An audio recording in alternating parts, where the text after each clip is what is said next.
Imagine a lavish, marble-floored mansion drenched in golden chandeliers where a millionaire lounges beside a striking young mistress. A phone buzzes urgently in another room, his pregnant wife's name flashing in bold. But the mistress only laughs with cruel delight as she coaxes him to tap block. Across the city, that very wife clutches at her stomach, breathless from the sudden, terrifying onset of labor. She needs her husband more than ever, yet he remains deaf to her cries. Now, entangled in a swirl of secrets and betrayal, the stage is set for one woman's desperate fight to be heard and another's triumph in a twisted power play. Alexander Royston was a man who appeared to have it all. He was 36 years old, had the face of a classical statue, and possessed enough personal charisma to charm even the most formidable of adversaries. There was no shortage of luxury in his life. His home in Kensington Square boasted 15 rooms, including a private theatre, a sprawling gym, and a personal spa. Expensive artwork, Picasso originals, and Renoir paintings hung from the walls, while oversized windows looked out onto manicured lawns dotted with marble statues. To the outside world, Alexander was the embodiment of success. Newspapers featured him as one of the city's top real estate tycoons. Glossy magazines praised him for charitable work that included donations to the Trevor Donovan Foundation, a prestigious non-profit focusing on child education. Official records stated his net worth soared beyond $800 million. Journalists often ask the same question: how did a relatively young man of humble origins manage to accumulate such a fortune in little more than a decade? But the real enigma lay in Alexander's personal life, hidden behind glitzy galas and philanthropic events. Only a few close confidants knew the name of his pregnant wife, Lily Ann Royston, formerly Lillian Marshall, who spent most of her time away from the limelight. Even fewer people knew about the existence of another woman in Alexander's life, Genevieve Dupont, a dark-haired, sharp-tongued beauty who played a significant role in orchestrating high-stakes real estate deals. She was also Alexander's mistress, and her presence in the mansion was hardly a secret to those in his immediate circle. So how had it come to pass that Alexander, a charming figure admired for his business acumen, found himself ensnared in a scandalous affair? The short answer was that Genevieve provided a rush of excitement he no longer found with Lily. After 7 years of marriage, Lily's world had become consumed by fertility treatments, hospital visits, and perpetual worry. Alexander, once supportive, grew tired of the emotional turmoil and sought an escape in Genevieve's arms. On a warm Tuesday morning, as sunlight spilled through the wide bay windows, Alexander and Genevieve sat in the breakfast nook overlooking a Japanese-style garden. Their conversation drifted from finalizing the contract for a commercial tower in downtown London to planning a getaway in the south of France. What neither of them knew was that at that very moment, Lily was on the phone with her best friend Paige Harrison, tears streaming down her face as she clutched the official pregnancy test results, finally positive after 3 years of heartbreak. Alexander's phone buzzed on the mahogany table. Lily's name lit up the screen. Genevieve, hair impeccably styled, let out a theatrical sigh. "Her again?" she asked, rolling her eyes. Alexander hesitated. Lily rarely called him during business hours unless it was urgent. He had grown used to ignoring her calls, offering half-baked excuses later, but something about the repeated calls unsettled him. With a subtle grimace, he answered. "Hello, darling," he said, forcing cheerfulness into his voice. Lily began, her tone trembling. "I'm pregnant." He blinked, struggling to process the words he had longed to hear, or at least had once longed to hear. He mouthed something unintelligible to Genevieve, who arched a brow, a mocking smile playing on her lips. That's wonderful, Lily, Alexander finally said, feeling a wave of guilt course through him as Genevieve smirked. Yet even in the thrill of such monumental news, Lily sensed a coolness on Alexander's end of the line. It wasn't the jubilant tone she had imagined. She told him she had an appointment with Dr. Angela Bryson at the exclusive Arlington maternity clinic tomorrow. She needed him there. Alexander promised he would make time, though something about Genevieve's piercing gaze told Lily that he was not alone. When the call ended, Alexander turned to Genevieve, whose playful demeanor had melted into something acrid. "Well," she said, pouring herself another cup of coffee, "I guess she finally got what she wanted." Alexander exhaled, torn between excitement, unease, and the magnetic force of Genevieve's presence. In those seconds, he realized that Lily's pregnancy might complicate everything. A child would tether him even more closely to his wife, but the flame he shared with Genevieve still burned fiercely. That night, he tried to celebrate with Lily. He brought her a bouquet of lilies, her namesake, and a pair of diamond earrings. Yet even as she beamed at him, he found himself mentally revisiting Genevieve's mocking laughter. The entire evening was overshadowed by the sense that he was living a double life about to explode into the open. Within a month, Lily's pregnancy advanced to the point where the strain became obvious. She began to experience persistent morning sickness and dizzy spells, spending more and more time resting on the chaise lounge in the living room. Dr. Bryson advised her to avoid stress and recommended a caretaker to assist around the house. But Alexander, wrapped up in real estate negotiations and late-night dinners with Genevieve, rarely came home before midnight. Lily felt the emotional distance growing. Even her father, George Marshall, noticed. He pulled Alexander aside during a casual visit. "Son, you have a beautiful wife here carrying your child," George said gently. "She needs you present, not just physically, but emotionally." Alexander muttered some polite affirmation and changed the topic to business matters. The truth was, each day he spent with Lily felt weighed down by unspoken questions. Could he maintain both relationships, or would he eventually have to choose? Genevieve was well aware of these tensions. Over private dinners in exclusive restaurants, she probed Alexander about his future plans. "Do you really want to be changing diapers in a few months?" she teased. "Where does that leave us?" Alexander found himself unable to form a coherent answer. But Genevieve had a plan.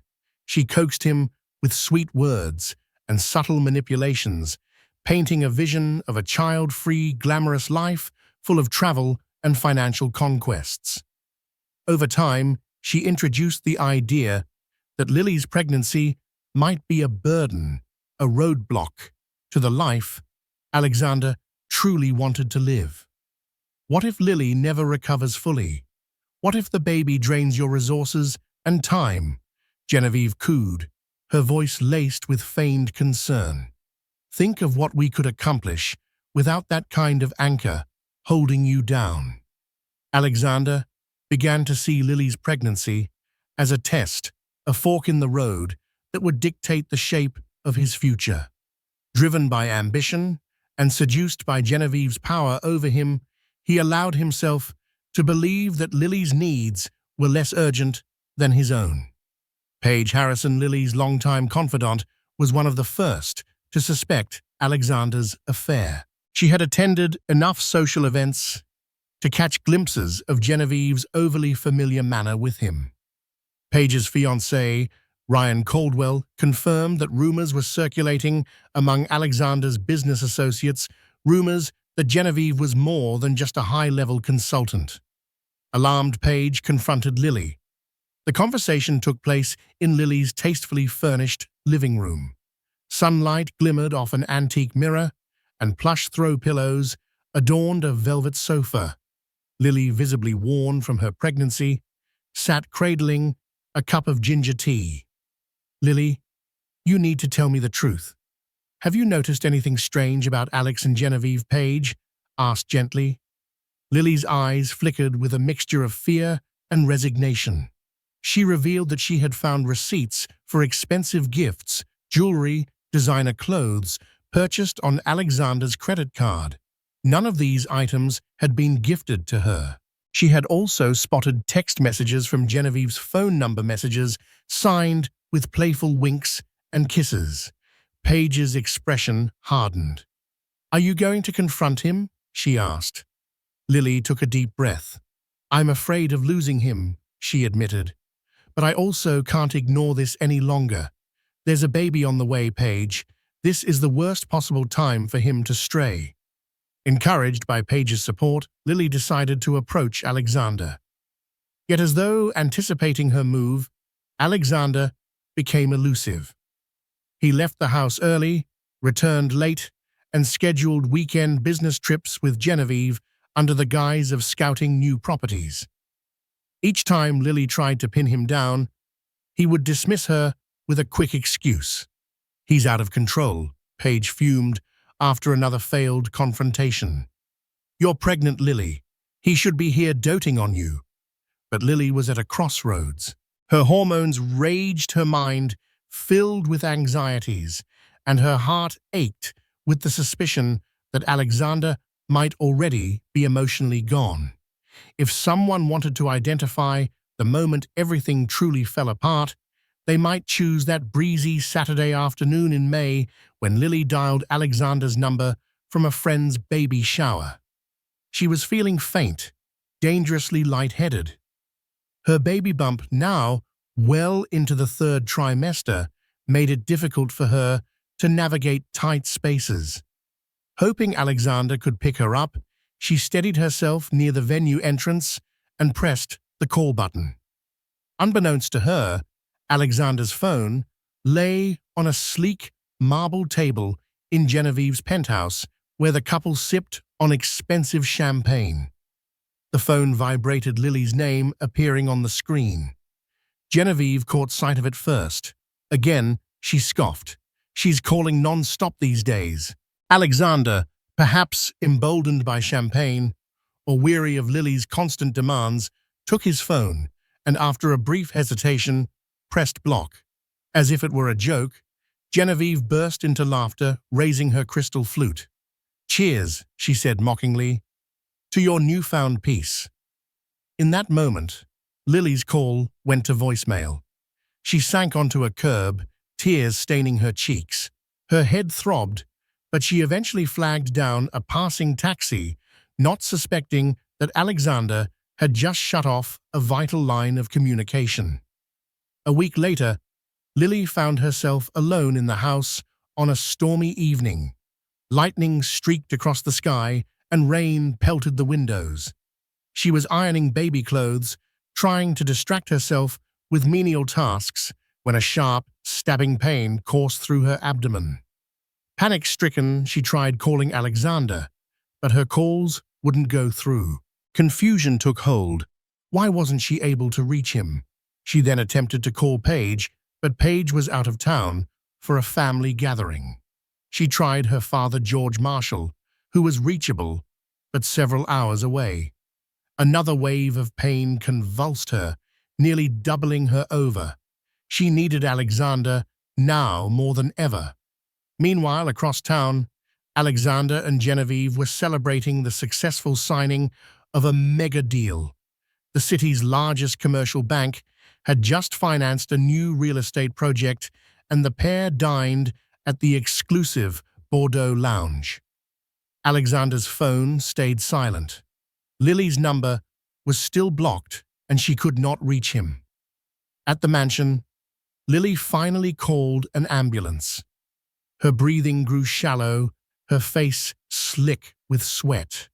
She clutched the phone and the unborn child in her womb, praying that help would arrive in time. Her life was unraveling in that agonizing moment, yet Alexander was oblivious to her plight, lost in a bubble of indulgence with Genevieve. Paramedics rushed Lily to Arlington Maternity Clinic. Dr. Angela Bryson, the obstetrician who had monitored her pregnancy, immediately took charge. Lily's blood pressure was alarmingly high. She appeared to be in early labor. Worse, there were signs of possible complications with the placenta. In a curt voice, Dr. Bryson asked Lily if any family members or her husband would be arriving soon. Lily explained that she couldn't reach Alexander. The hospital staff tried to call him, but the line didn't connect. Stricken with worry, Lily realized she hadn't updated Paige on her hospital trip. The pains shot through her belly again, more violently this time, and she was whisked away for an emergency C-section. Even in her terror, Lily clung to the hope that Alexander would burst through the doors at the last second, apologizing profusely. But he never came. Hours passed in a blur of surgical lights and anesthetic haze. When Lily finally awoke, exhausted and emotionally shattered, she learned that she had given birth to a baby girl. The infant was placed in an incubator for additional monitoring, as she had arrived prematurely. Lily's emotions swung wildly between joy at the newborn's survival and heartbreak at Alexander's absence. She wanted him there, wanted to see awe in his eyes as he gazed upon his daughter for the first time. Instead, she felt only the cold, lonely silence of an empty hospital room. The next morning, Alexander awoke in Genevieve's apartment. Messages began popping up from Lily's father, George, and from Paige. Unsettled, he skimmed them. George Marshall, 6:02 a.m. Call me ASAP. Something happened with Lily. Paige Harrison, 6:10 a.m. Where are you? Lily is in surgery. Answer your phone. Alarmed Alexander attempted to call Lily. Nothing. He tried again, only to realize he had blocked her number. His heart pounded in his chest. Hastily gathering his clothes, he raced to the hospital. When he entered Lily's room, he found her lying, pale, on the bed, hooked up to IV fluids. Next to her stood George Marshall, face etched with anger, and Paige, who looked furious enough to slap him. You missed the birth of your own child, George's voice thundered across the small room. Where the hell were you? Alexander could barely find the words. He stammered out an apology, but Lily cut him off. Her eyes were brimming with tears. I called you. I needed you, Alex, she whispered. Why did you block me? Alexander's jaw clenched, searching for a lie that might salvage the situation. He couldn't find one. The truth hovered in the room like a dark cloud that his mistress had encouraged him to silence his pregnant wife. Over the next few days, Lily recovered slowly. Their premature baby girl, named Arabella Grace Royston, was kept in an incubator but showed signs of improvement. Alexander tried to visit, but Lily refused to see him. At times, he stood outside the nursery window, pressing a hand against the glass, tears of regret clouding his vision. Paige and George took turns sharing updates. Paige's anger was palpable. Do you have any idea how traumatizing this has been for Lily? She nearly lost the baby last night, and you were nowhere to be found. George delivered the final blow. She needed you, and you turned your back. If you can't be responsible for them, let her go. Alexander was consumed by guilt, a new and terrifying emotion for a man who prided himself on control. At home, he found the mansion eerily silent, as Lily had arranged for a temporary stay at Paige's home once she left the hospital. During sleepless nights, Alexander replayed the sequence of events in his mind: Genevieve's laughter, the champagne, the moment he blocked Lily's calls. Each recollection stabbed him with regret. Yet even then, Genevieve seemed to exude a dangerous allure. She visited him after hearing of the baby's premature arrival. She tried to soothe him. She offered sympathy mixed with subtle hints that Lily's health issues were predictable, a burdensome cost on his life. Alexander felt torn, stuck between guilt over Lily and the mesmerizing force of Genevieve's presence. Unable to bear the limbo, Alexander visited Paige's home. The cozy suburban house with potted plants lining the porch was a stark contrast to his marble-floored mansion. Lily was seated in the living room, holding Arabella. Paige hovered protectively. Alexander approached cautiously, noticing how Lily clutched the infant close. He expected her to scream or throw him out. Instead, she wore an expression of quiet devastation. "I don't want to fight," she said softly, "but I need to know if you love her." Alexander's throat tightened. He glanced at Paige, who stood with folded arms, a silent sentinel. He confessed, "Yes, I had an affair with Genevieve. It started months ago, but it's not as serious as you might think." The words sounded hollow even to him. Lily's composure snapped. "Not serious. She convinced you to block my calls even during an emergency. That's not serious to you?" Tears streamed down Lily's cheeks as she handed Arabella to Paige. "I've been living in a fog these last months. I kept hoping you'd return to us, but every time you drifted further away. Now you've placed not just my life, but our baby's life, in danger." Paige watched the exchange, her eyes brimming with empathy for her friend.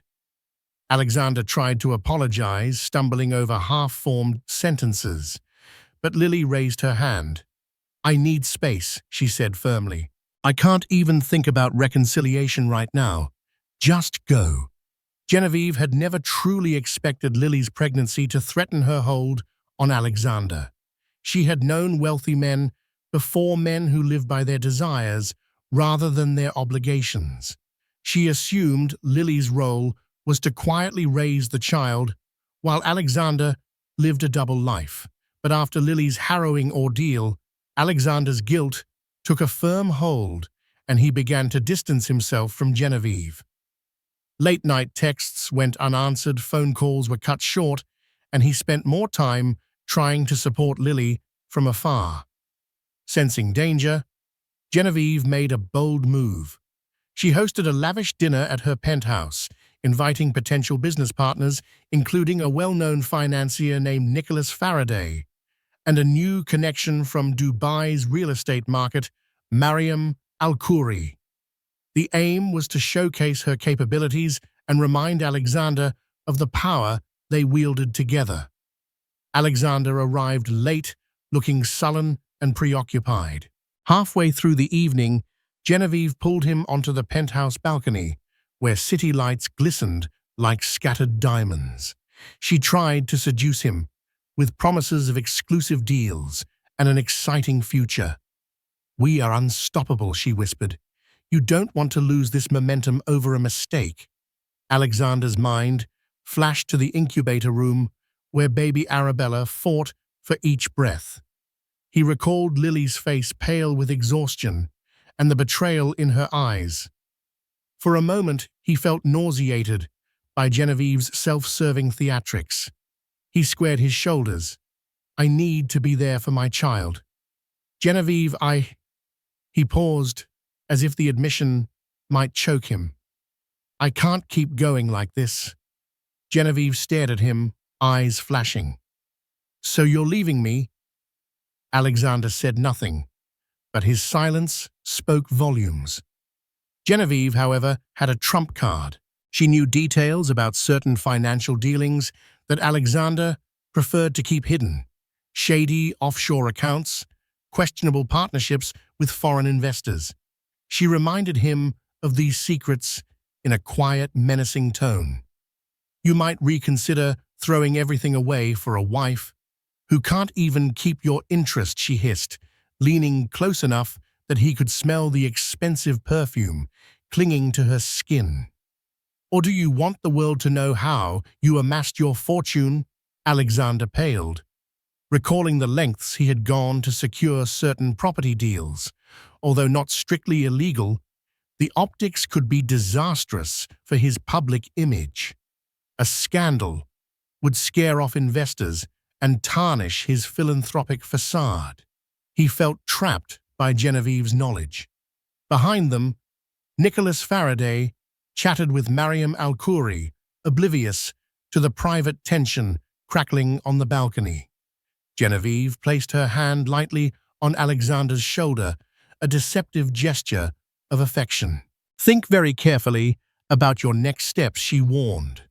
Desperate and confused, Alexander sought out an old friend, Oliver Hastings, a legal advisor who had once guided Alexander during his early business ventures. Oliver had a reputation for being scrupulous, which made him one of the few people Alexander could trust for honest counsel. They met in a private room at the Garrison Club, a members-only lounge known for its discretion. A roaring fireplace cast flickering shadows on the leather armchairs.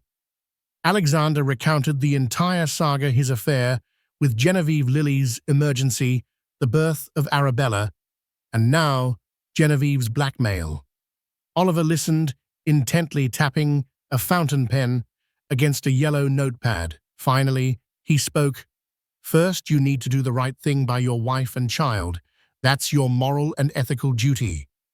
Second, as far as Genevieve is concerned, we have options. The information she holds over you is damaging, but not necessarily crippling if we manage the narrative carefully."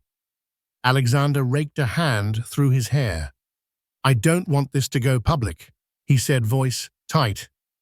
"It would destroy Lily. She's already been through so much." Oliver nodded. "Understood. But you must realize that if Genevieve threatens you, she's more likely to strike if she senses weakness. We need a plan to neutralize her leverage." They discussed possible legal avenues, accusations of extortion, defamation lawsuits, but each carried the risk of public exposure. Oliver advised Alexander to gather every piece of information he could about Genevieve's own dealings. "She's been instrumental in your business for years. I'm sure she's not squeaky clean either." For the first time in weeks, Alexander felt a flicker of hope that he might extricate himself from the toxic entanglement. Meanwhile, Lily recuperated at home, slowly regaining her strength. Arabella remained in the NICU, improving steadily. Lily visited daily, singing lullabies in a soft voice, while a nurse helped feed the infant. In the quiet hours, Lily found herself reflecting on her own life choices. She realized she had been living in Alexander's shadow for years, compromising her own dreams for the sake of his career. She thought back to the early days of their relationship, when Alexander was a rising star in real estate, and she was finishing her master's degree in art history. She had given up a fellowship opportunity at the British Museum to travel with him, supporting his ambitions. Now, she felt a surge of renewed determination. She confided in Paige, "I can't go back to being that woman who just waits around for his scraps of attention," Lily said, her eyes set with a new edge of steel. "If he wants to be a father, he has to prove it. If not, Arabella and I will manage on our own." Paige encouraged Lily to speak with a family law attorney. "You need to understand your rights, financial support, custody arrangements, everything," Paige insisted. Reluctant but resolved, Lily met with a lawyer named Harriet Collins, recommended by a friend. Harriet was a forthright woman with a sharp intellect.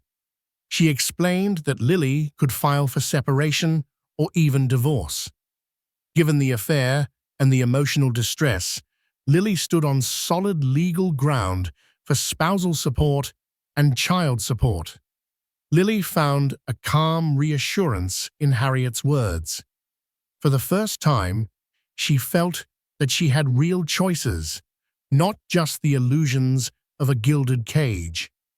As Oliver Hastings discreetly investigated Genevieve's background, he unearthed a series of questionable transactions tied to her name. He discovered that Genevieve had been skimming profits from Alexander's developments, siphoning them into her own offshore accounts.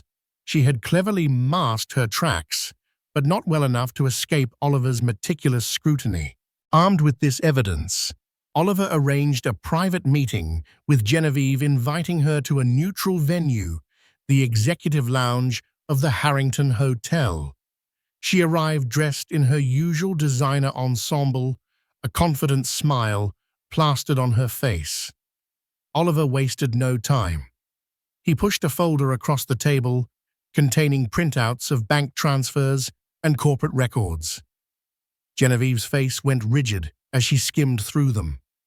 "You thought you could blackmail Alexander with secrets," Oliver said, coolly. "But you forgot you had secrets of your own." Genevieve's eyes flickered with panic, then cunning. "I can spin these," she claimed, forcing a smirk.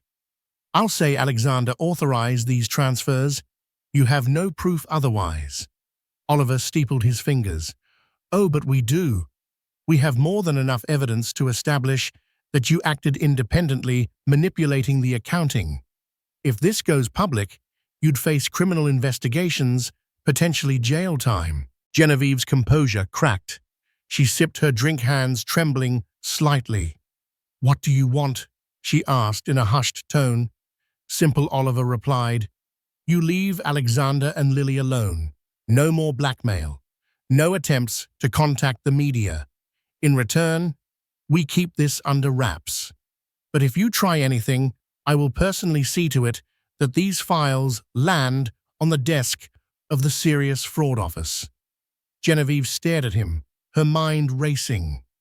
"I need some time to think," she said, grabbing her handbag and exiting. A small, satisfied smile played on Oliver's lips. He had placed the ball in Genevieve's court, confident she would not risk a legal maelstrom. For Alexander, it was a crucial step in dismantling her hold over him. That same day, Alexander visited Lily at Paige's home, invited only because Lily wanted to discuss the future. Arabella was still in the hospital, but Lily had received the news that the baby might come home in a week if her progress continued. They sat across from each other in Paige's living room, an awkward tension filling the space. Alexander cleared his throat. "I'm sorry for everything," he began, voice shaky. "I was selfish and blind. I can't change what happened, but I want to be a father to Arabella." Lily's eyes were calm but guarded. "What about Genevieve?" Alexander explained Oliver's discovery, how he now had leverage to keep Genevieve at bay. "I've ended it with her, Lily. For good." She searched his face for sincerity. Slowly she inhaled, steadying her emotions. "I love our daughter, and I used to love you without question," she said, her voice trembling slightly. "But trust is like glass. Once shattered, even if you glue it back, the cracks remain." Alexander nodded, tears gathering in his eyes. "I'll do anything to make it up to you. Therapy, counseling, whatever it takes. I need you to know I'm committed to you and Arabella. And I understand if you can't forgive me immediately or ever." For a moment, Lily's stoic resolve wavered. She closed her eyes, tears slipping down her cheeks. "I don't know what the future holds for us," she admitted, "but for Arabella's sake, let's try. We'll start with counseling. If you break my trust again, we're done." Alexander reached out to hold her hand, but she hesitated before placing hers in his. They stayed like that for several silent moments, the weight of their shared history bearing down on them. Over the next few weeks, Alexander and Lily embarked on the painstaking process of rebuilding. They attended marital counseling sessions with Dr. Felicity Norman, a psychologist who specialized in helping couples recover from infidelity.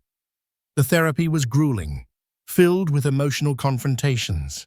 Lily detailed how alone and betrayed she felt, while Alexander expressed guilt and confusion over his own actions.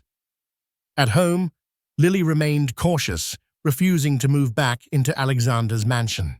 Instead, she stayed at Paige's residence until she could decide whether to find her own place. Alexander spent his days juggling business responsibilities and evening hospital visits, sitting beside Arabella's incubator to watch her tiny chest rise and fall. In those quiet moments in the NICU, Alexander found a sense of purpose he hadn't felt in years. He spoke to Arabella in hushed tones, telling her stories of his childhood in Yorkshire, of how he had dreamed of making something of himself. He promised her that he would be a better man, someone worthy of the fatherhood bestowed upon him. Lily sometimes stood outside the glass walls, observing Alexander.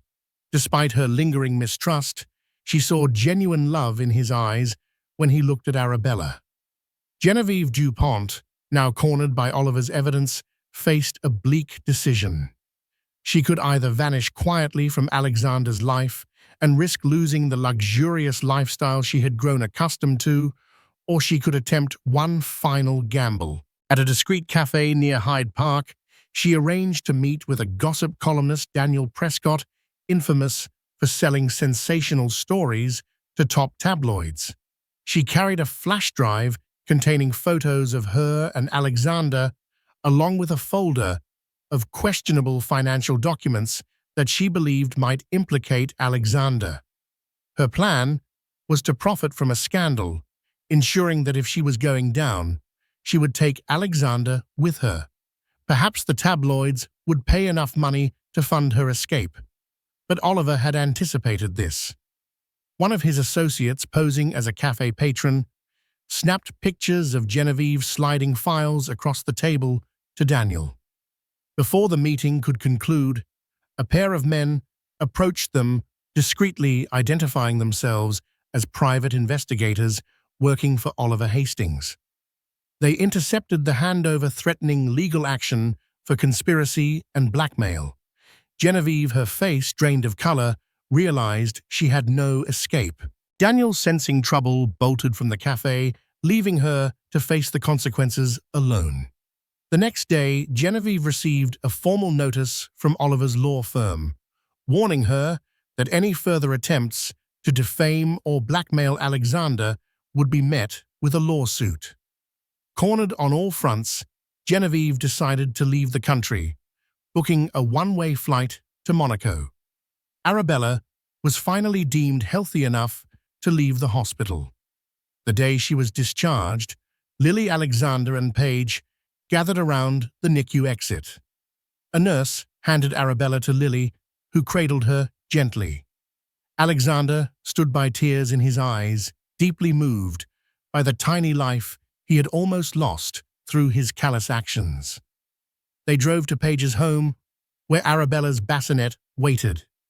In a tender moment, Lily allowed Alexander to hold the baby. He marveled at how small and delicate she was, feeling an overwhelming surge of protective love.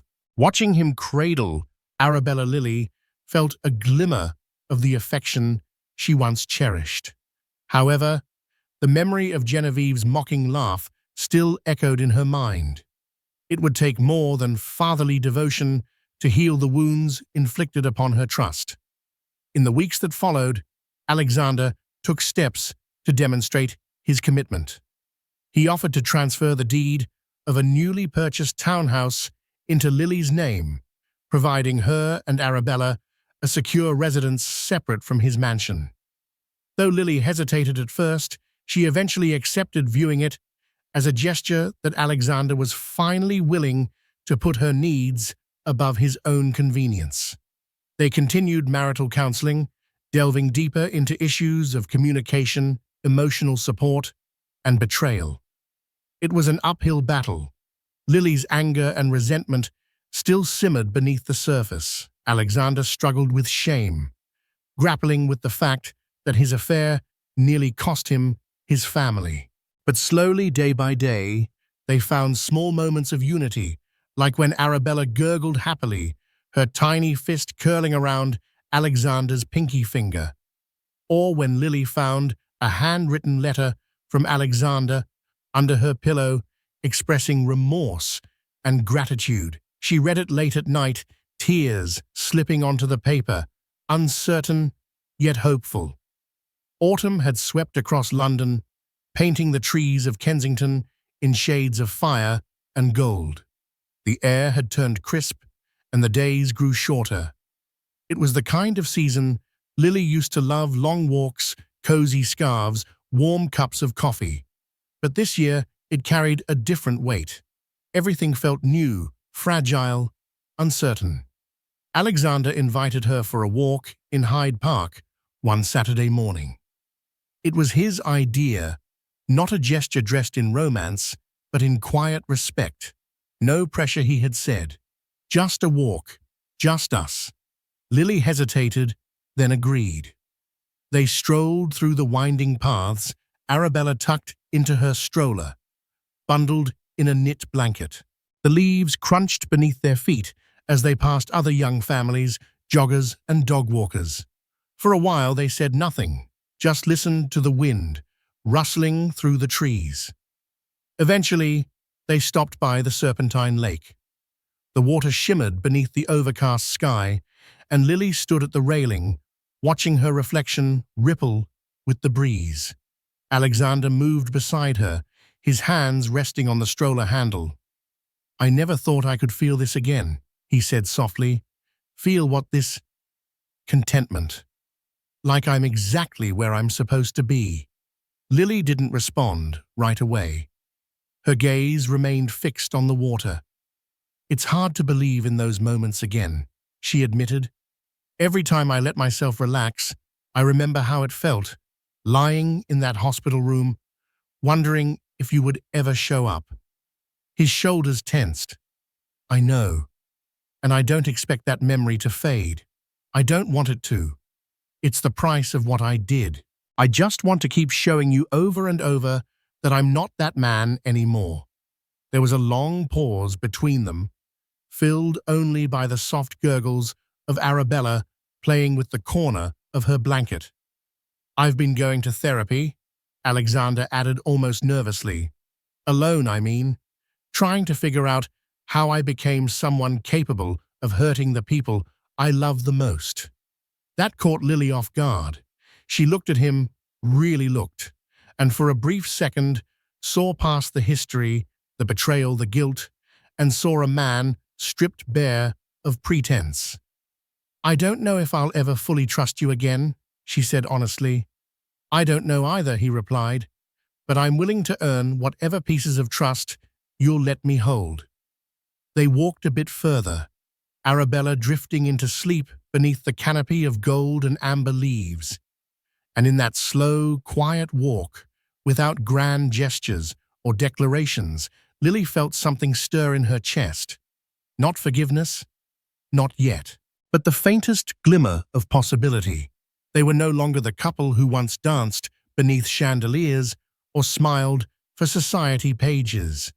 They were two broken people trying to build something real. And maybe, just maybe, that was more meaningful than anything they had before.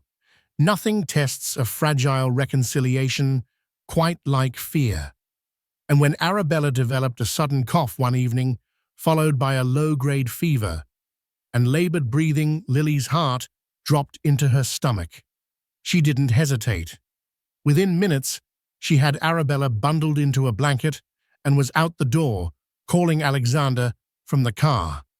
"Meet me at St. Clair's," she said, her voice tight with panic. "Something's wrong." Alexander didn't ask questions. He simply said, "I'm on my way," and hung up. At the hospital, time slowed to a crawl. Doctors admitted Arabella overnight for observation, suspecting a mild respiratory infection. Lily stayed by the crib, clutching her daughter's tiny hand, while machines beeped steadily nearby. Fear gripped her but so did something else, an old ache resurfacing.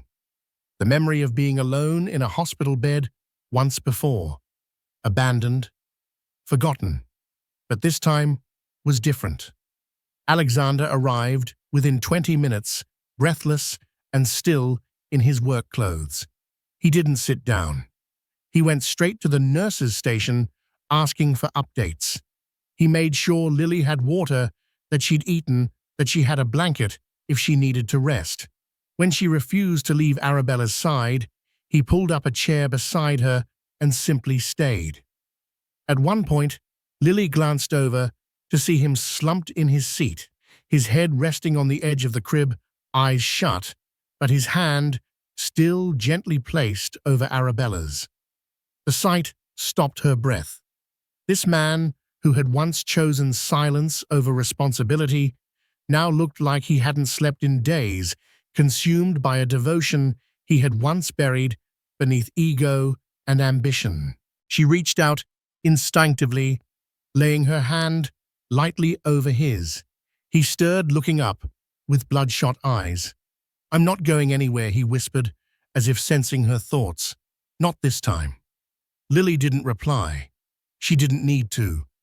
By morning, Arabella's condition had stabilized. Doctors said it had been precautionary, that her lungs were clear, and she'd be fine with rest and care at home. Relief hit Lily like a wave, but so did something else, an unexpected sense of unity. They had faced a crisis, and this time, Alexander had shown up. Back at home, Lily watched him move around the nursery with practiced ease, adjusting the humidifier, disinfecting toys, gently rocking Arabella back to sleep. The man who once let her cries go unanswered now hovered like a fortress. She stepped forward, placing her hand on his shoulder. He looked back, searching her face for judgment or maybe permission. Instead, she simply said, "Thank you." It wasn't forgiveness, not yet, but it was a beginning. In that soft, silent moment, surrounded by pastel wallpaper and lullabies humming from a baby monitor, they stood side by side, no longer opponents, no longer fractured parents. Just two people trying to learn how to be whole again for the one life they had created together. Time, as it often does, moved forward, not in sweeping gestures, but in quiet, unassuming moments. Arabella had grown from a fragile newborn into a bubbly infant, full of laughter and curiosity. And with each passing week, Lily's world felt a little less like it was held together by splintered glass. She and Alexander had reached a delicate truce, an agreement built not on promises, but on presence. He visited daily, always punctual, always prepared. At first, it was just to see Arabella, but slowly the visits stretched longer. He'd help with dinner, read bedtime stories, and sometimes fall asleep in the armchair beside the crib, lulled by the rhythm of domestic routine. Eventually, Lily offered him a spare room for weekends. It wasn't reconciliation, it was practicality. But underneath the surface, something was stirring, a faint hum of hope. Alexander had changed. Not in grand, dramatic ways, but in the quiet consistency of his actions. He no longer flinched when Lily needed space. He no longer defended the past. Instead, he showed up day after day with no expectations. Genevieve had become a ghost, a name neither of them spoke anymore. She had vanished into the folds of high society, somewhere along the Riviera, her last attempt at contact, a single email. "We could have ruled the world together." Alexander had read it once, then deleted it without replying. His silence was final. Lily, for her part, had grown into herself again. She took up freelance art consulting, curating gallery shows, and writing exhibition notes with the same sharp eye she had once buried beneath marriage and motherhood. Paige beamed with pride, always her loudest cheerleader. Even George Marshall, initially skeptical, softened. He made peace with Alexander in his own way by coming over to play with Arabella, by letting Lily decide the terms of their new family dynamic. "I'll support you," he'd told her, "as long as you're not sacrificing your happiness for someone else's mistakes." Therapy continued, and so did the difficult conversations. Alexander listened more now. He didn't interrupt when Lily recalled how deeply she'd been hurt. He didn't flinch when she admitted she still had nightmares of being alone in that hospital room, abandoned. "I don't expect you to forget," he said one evening, "but I'll keep proving I'm worth another chance." Lily didn't respond with words. Instead, she placed a photo of Arabella on his nightstand, a subtle gesture, but one that meant more than any speech. Their marriage was still fragile, patched together like a mosaic. But every broken piece had its place, forming something unexpectedly beautiful. Lily no longer needed Alexander to complete her, but she was beginning to believe they could rebuild something worth holding on to, not for the sake of their past, but for the future they could still create. A year had passed since Arabella entered the world under a shroud of pain and betrayal, and in that time, everything had changed slowly, quietly, and piece by piece. The sunlit garden behind the townhouse was in full bloom, daisies and roses swaying in the soft breeze as a small group of close friends and family gathered under a trellis draped with ivy. There was no orchestra, no tabloid photographers, no designer gowns this time, just sincerity raw and unpolished. Lily stood in a flowing cream dress, her eyes shimmering with something not quite joy, not quite sorrow, something deeper. Across from her, Alexander stood, in a simple navy suit, clutching a ring he'd once thought he'd never have the right to place on her finger again. They had decided together to renew their vows, not as a grand gesture, but as a quiet redemption.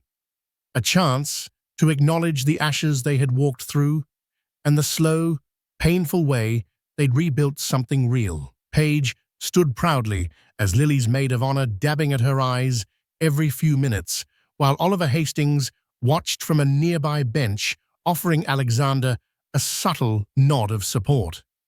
Even George Marshall, once hardened with disappointment, now held Arabella in his arms with a quiet, grandfatherly pride. Alexander's voice trembled as he spoke his vows, not from nerves, but from the weight of the words. "I betrayed your trust, lost my way, and nearly lost the two people who matter most. But I've spent every day since trying to become the man who deserves you both. I promise to keep choosing you even on the hardest days." Lily's voice was steadier, but no less emotional. "We don't stand here pretending the past didn't happen. We stand here because it did, and we survived it. You hurt me deeply, but you also changed. You stayed, you listened, and you never stopped trying. I vow to move forward with you, not as the woman I was, but as the woman I've become." Their toddler Arabella provided a moment of levity as she toddled across the aisle mid-ceremony, giggling at the rose petals on the ground. The guests laughed softly, the moment breaking the emotional tension like sunlight parting clouds. Later, as they shared a modest toast in the garden, Lily looked around and realized something powerful. This small, humble ceremony meant more than the extravagant wedding they'd had years ago. This time, it wasn't about appearances. It was about healing, rebuilding, quiet redemption. She and Alexander weren't the same people they had once been. Their love wasn't flawless, but it was resilient. And in that resilience lay a kind of beauty she had never expected. And as the last of the guests left, and Arabella drifted off to sleep inside, Lily stood beside Alexander under the fading golden light and whispered, "This time, let's get it right." He nodded, his voice low. No more second chances, just one long, steady walk forward. As the seasons turned and Arabella took her first wobbly steps across the townhouse's sunlit living room, life, for Lily and Alexander, found a new, steadier rhythm. It wasn't perfect, far from it, but it was real. The kind of real that comes after the storm has passed, and you're left picking up broken pieces, deciding which ones are still worth holding on to. Alexander had shifted in ways even he hadn't expected. His calendar no longer revolved around high-stakes boardrooms or gala events. Instead, he found his greatest joy in early mornings spent reading Goodnight Moon to Arabella, or in the quiet routine of warming a bottle while Lily dozed on the couch after a long day. Business still existed, of course it did, but his approach had changed. It was no longer about being the biggest name in real estate. Now, it was about being present, being dependable, being the man Lily and Arabella deserved. Lily, too, was blossoming. She had fully stepped into her role as an independent art consultant, curating exhibitions with a discerning eye and elegant confidence. Clients praised her for her taste, but also for her strength, a quiet resilience that radiated from her like a second skin. She no longer introduced herself as Mrs. Royston. She was simply Lily in her own right, and yet scars lingered. There were still moments, usually late at night, when Arabella was asleep and the house was too quiet, when the past crept in. Lily would remember the hospital corridor, her phone calls going unanswered, Genevieve's name carved like ice into her memory. The pain never disappeared completely, but it didn't define her anymore. Alexander never tried to erase the past. Instead, he honored it. When Lily woke from a nightmare, he didn't dismiss it. He held her, whispered his remorse, and reminded her over and over that he was there to stay, that every day was a promise he intended to keep. Their love wasn't naive anymore. It had been battered, bruised, and nearly destroyed. But what remained was stronger, not because it was perfect, but because they had chosen it again and again, in spite of everything.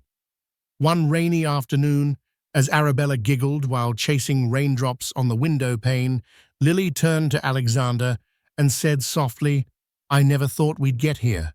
He looked at her, eyes gentle. "Neither did I, but I'm grateful every day that we did." Their story had changed. It was no longer about betrayal and mistrust. It had become a testament to the power of rebuilding, of showing up, of choosing forgiveness, not as an act of forgetting, but as a brave leap toward a future worth fighting for.